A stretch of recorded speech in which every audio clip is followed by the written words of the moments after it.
वो भी एक दौर था, ये भी एक दौर है। उस वक्त भी लोगों की जुबां पर भारत माता की जय, वंदे मातरम, इंकलाब जिंदाबाद का नारा था और आज भी लोगों के जहन में वो जज्बा जिंदा है।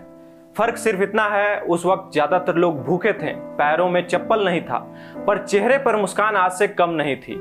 हम बात कर रहे हैं 14 और 15 अगस्त 1947 की मध्य रात्रि की, जब भारत के पहले प्रधानमंत्री आजाद भारत को पहली बार संबोधित कर रहे थे।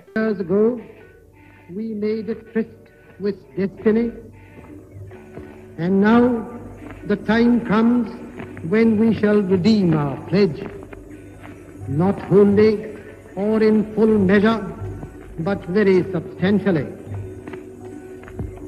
At the stroke of the midnight hour, when the world sleeps, India will awake to life and freedom. भले ही उस वक्त लोगों को लड्डू ना मिली हो, पर उस वक्त की शक्कर की मिठास भी किसी रसमलाई से कम नहीं रही होगी। उस पल का हर सेकंड मानो लोग भूलना ना चाहते हों। अगर उनके बस में होता तो शायद वो घड़ी, वो समय को लोग कैद कर लेते और उस महसूस को सदियों तक कभी न भूलने वाले दिलो दिमाग में कैद कर लेते। उस रात की हवा भी भारत माता की जय और इंकलाब जिंदाबाद बोल रही होगी। भले ही रात ज्यादा हो गई हो, मगर लोगों को नींद कहाँ आ रही होगी। उन्हें भी आजाद भारत की पहली हवा की महक को अपनी होठों से चूमना था। आजाद भारत की मिट्टी की खुशबू की ललक ही इतनी जवान रही होगी कि लोगों पर एक अलग ही चमक होगी। पंडित नेहरू की उस ऐतिहासिक भाषण को सुनने के लिए न सिर्फ भारतीय बल्कि पूरी दुनिया इंतजार कर रही थी। शायद फिरंगियों को उस वक्त भी यही लग रहा होगा कि यह देश ज्यादा दिन तक आजाद नहीं रह पाएगा, मगर उनको यह कहां पता होगा कि यह केवल अब आजाद मुल्क नहीं बल्कि एक सभ्यता है। यहाँ अलग अलग धर्म के लोग, अनेक भाषाओं के लोग एक साथ रहते हैं। इस देश में हर महीने उत्सव मनाया जाता है। यहाँ के लोग पेड़ पौधे और पशुओं तक की पूजा करते हैं। इसके अलावा उस रात पंडित नेहरू ने जो भाषण दिया, उसने मानो देश के लोगों में एक नई ऊर्जा भर दी।